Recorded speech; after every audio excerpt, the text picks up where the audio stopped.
NEET के exam के last 3 महीने बचे हैं और तुमको भी टेंशन हो रही है, सबको टेंशन होती है। इस वीडियो के अंदर मैं लास्ट 3 मंथ्स का स्ट्रेटेजी प्लान बताने वाला हूँ जो मैंने फॉलो करके अपने फर्स्ट अटेम्प्ट में नीट क्लियर किया था।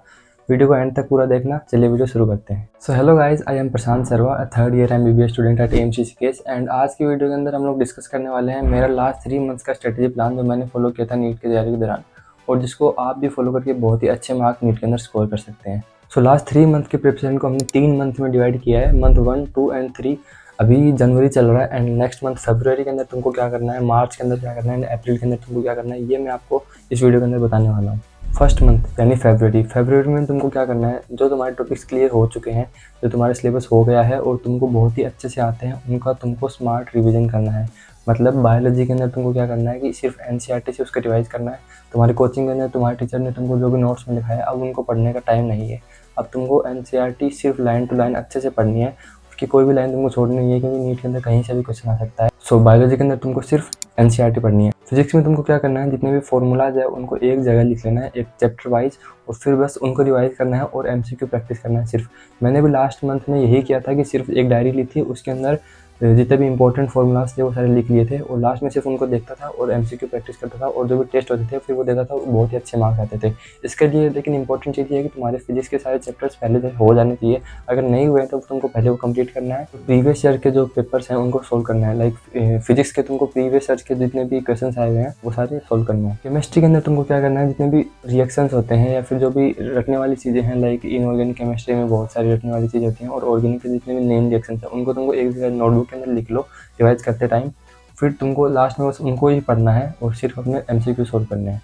सो फर्स्ट मंथ इज़ क्लियर। फरवरी में तुमको क्या करना है, जो भी अपना सिलेबस हो गया है उसको रिवाइज करना है, और इसके अंदर तुमको जितने भी तुम्हारे जो टॉपिक तुमको अच्छे से आते हैं सिर्फ वही करना है। जो कोई भी हार्ड टॉपिक है एक बार उनको छोड़ दो नेक्स्ट मंथ के लिए। जो भी इंपॉर्टेंट टॉपिक है, जो भी हाई यील्ड टॉपिक्स हैं, उनको तुमको पहले कवर करना है और उनके PYQ करने हैं। तो फरवरी पे तुम्हारा टारगेट यही होना चाहिए कि जो भी टॉपिक्स मेरे को अच्छे आते हैं उनको मेरे को कंप्लीटली पूरा अच्छे से रिवाइज करना है और उनके PYQs करने हैं। अब बात करते हैं मंथ 2 की। मंथ 2 मतलब मार्च के अंदर तुमको क्या करना है, जो भी तुम्हारे वीक टॉपिक्स रह गए हैं थोड़े बहुत, या फिर जिनमें भी तुमको थोड़ा डाउट है, लाइक फिजिक्स के कोई भी चैप्टर या हार्ड जो भी तुमको लगते हैं वो टॉपिक, और तुमको इस मंथ में क्या करना है, डेली हर एक चैप्टर के 150 से 200 MCQ सोल्व करने ही करने हैं। MCQ सोल्व करने से क्या होगा कि तुमको जितने भी चैप्टर से जो भी इंपॉर्टेंट टॉपिक्स हैं जिससे क्वेश्चन बनते हैं उनको उनका आइडिया तुमको लग जाएगा। उसके बाद में तुमको सिर्फ वहीं पे फोकस करना है, और वीक के अंदर तुमको एटलीस्ट 3 मॉक टेस्ट देने हैं। लाइक जो भी एक पार्ट तुम एक पोर्शन एक सब्जेक्ट का ले सकते हो। लाइक बायोलॉजी के अंदर तुम ह्यूमन फिजियोलॉजी का पूरा एक मॉक टेस्ट दे दिया, या फिर सेल बायोलॉजी का, या फिर मॉलिक्यूलर बायोलॉजी या इकोलॉजी, जो भी इंपॉर्टेंट टॉपिक्स होते हैं उनका एक यूनिट का पूरा मॉक टेस्ट एटलीस्ट देना है। और जो टेस्ट है उसका टाइम तुमको रखना है 2 से 5 बजे का, जो नीट का टाइम होता है उसी टाइम पे तुमको टेस्ट देना है। मैंने लास्ट 2 महीने में टेस्ट देता था मैं डेली, उसका टाइम जो था वो मेरा 2 से 5 ही था। तो नीट वाले दिन तुमको बिल्कुल भी स्ट्रेस नहीं होगा, तुमको लगेगा भी नहीं तुम अलग से कोई एग्जाम दे रहे हो, ऐसा लगेगा कि तुम अपने रूम पे बैठ के नॉर्मल टेस्ट ही दे रहे हो। और ऐसा ही होता है, मेरे साथ भी ऐसा ही हुआ था। तुमको भी बस 2 से 5 के बीच में रोज टेस्ट ही देना है। और जो भी तुम टेस्ट दो उनकी जो भी मिस्टेक्स होती है उनको तुमको एनालाइज करना है। लाइक तुम्हारा टेस्ट हुआ, उसके बाद में तुम अपना नंबर कैलकुलेट करोगे, तब जो एनालाइज करोगे उसके अंदर जो भी तुम्हारी मिस्टेक्स हुई हैं, जो भी सिली मिस्टेक्स हैं, उनको एक नोटबुक बनानी है, मिस्टेक बुक, उसके अंदर तुमको नोट करना है। नोट करने के बाद में तुम्हारा जो भी टेस्ट होगा तो तुम उससे पहले उन मिस्टेक्स को देखोगे तो तुम्हारे दिमाग में बार बार में आएगी कि मैंने पिछले टेस्ट में ये गलतियाँ की थी, तो मुझे अब ये गलतियाँ नहीं करनी है। इससे बहुत हेल्प होती है। पेपर के अंदर क्वेश्चन आते हुए भी तुम जो गलती करते हो उसको ठीक करने में बहुत हेल्प होती है। मैंने भी ऐसा किया था और ये बहुत हेल्प करता है, तो तुम भी ऐसा कर सकते हो। तो मंथ 2 का प्लान क्लियर है। तुमको अपने वीक टॉपिक्स पे थोड़ा फोकस करना है और डेली टेस्ट देना है, और जितने भी चैप्टर्स हो गए हैं तुम्हारे रिवीजन में एटलीस्ट 200 MCQ सोल्व करने हैं। अब बात करते हैं मंथ 3 यानी अप्रैल, जो सबसे हेक्टिक मंथ रहने वाला है, जिसमें तुमको सबसे ज़्यादा स्ट्रेस होने वाला है, लेकिन जिसके अंदर तुमको सबसे ज़्यादा फोकस भी करना है, सबसे ज़्यादा पढ़ाई भी करनी पड़ेगी। 10 से 12 घंटे डेली पढ़ाई करनी पड़ेगी। अप्रैल के अंदर तुमको क्या करना है, जनवरी के अंदर जो भी तुमने शॉर्ट नोट्स बनाए थे केमिस्ट्री के और फिजिक्स के, बस उन्हीं से रिवाइज करना है, और बायोलॉजी के लिए तुमको बस NCERT ही फॉलो करनी है। अब तुमको इस मंथ में पूरे 30 के 30 दिन डेली 2 से 5 PM full syllabus mock test देने हैं। फुल सिलेबस यानी 11th और 12th का पूरा सिलेबस जो नीट का पेपर होता है एकदम वैसा का वैसा तुमको जुगाड़ करना है, या फिर अपनी कोचिंग से कहीं से भी करके तुमको डेली वो टेस्ट देने हैं।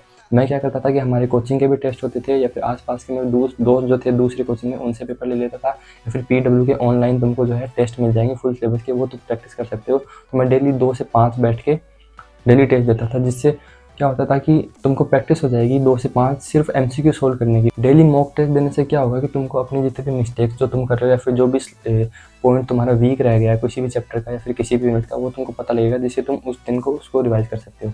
उसके बाद में जो भी तुम टेस्ट दोगे उसको तुमको एनालाइज करना है, फिर से तुमको अपनी मिस्टेक जो है वो नोट करनी है नोटबुक के अंदर, और जो भी तुम सिली मिस्टेक कर रहे हो उनको बार बार में रिवाइज करना उस मिस्टेक नोटबुक को, ताकि तुमको पता लगे कि तुमको ये गलती अब नहीं करनी है। अब टेस्ट देने के बाद में जो भी पोर्शन तुम्हारा वीक रह रहा है, जहाँ से भी तुम्हारे क्वेश्चंस गलत हो रहे हैं, वो तुमको पढ़ना पड़ेगा। उसके लिए तुमको जो भी नोट्स बनाए हैं उनको रिवाइज करना है, या फिर बायोलॉजी के अंदर तो तुमको सिर्फ एनसीईआरटी पढ़नी है, उस चैप्टर की एनसीईआरटी पढ़ो, जो भी पोर्शन रह गया तुम्हारा उसके पढ़ो।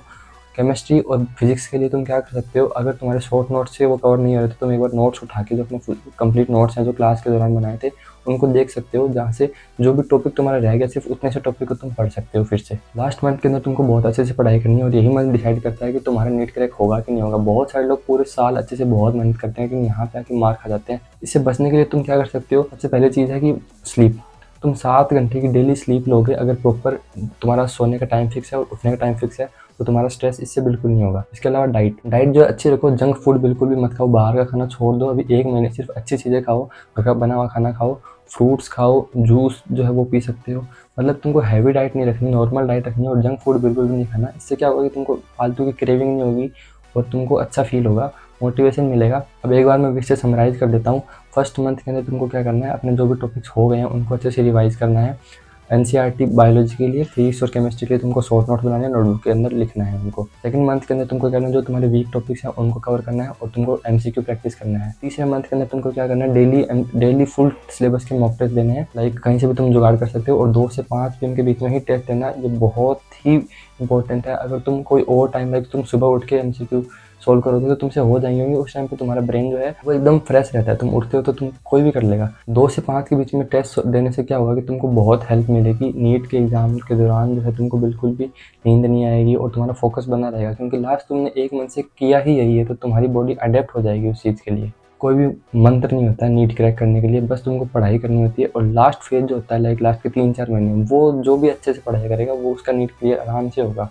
जिस बंदे ने पूरे साल अच्छे से मेहनत करी है, उसके लास्ट 3 मंथ्स अगर अच्छे नहीं गए तो फिर कोई फ़ायदा नहीं है यार। अगर तुमने पूरे साल अच्छे से बहुत मेहनत करी और लास्ट के 3 महीने में तुम अगर टाइम पास कर रहे हो, लाइक अभी आईपीएल आता है तो बहुत सारे लोग आईपीएल देखने में बिजी हो जाते हैं, या फिर गेम खेल रहे हैं, फिर स्ट्रेस होता है तो कुछ ना कुछ फालतू जगह अपना मन लगने लगता है। उसको तुमको रोकना है। तुमको क्या करना है, सिर्फ अपनी पढ़ाई पर फोकस करना है।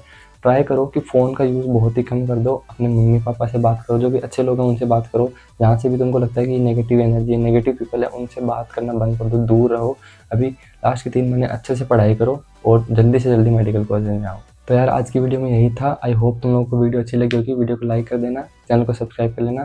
Thank you for watching.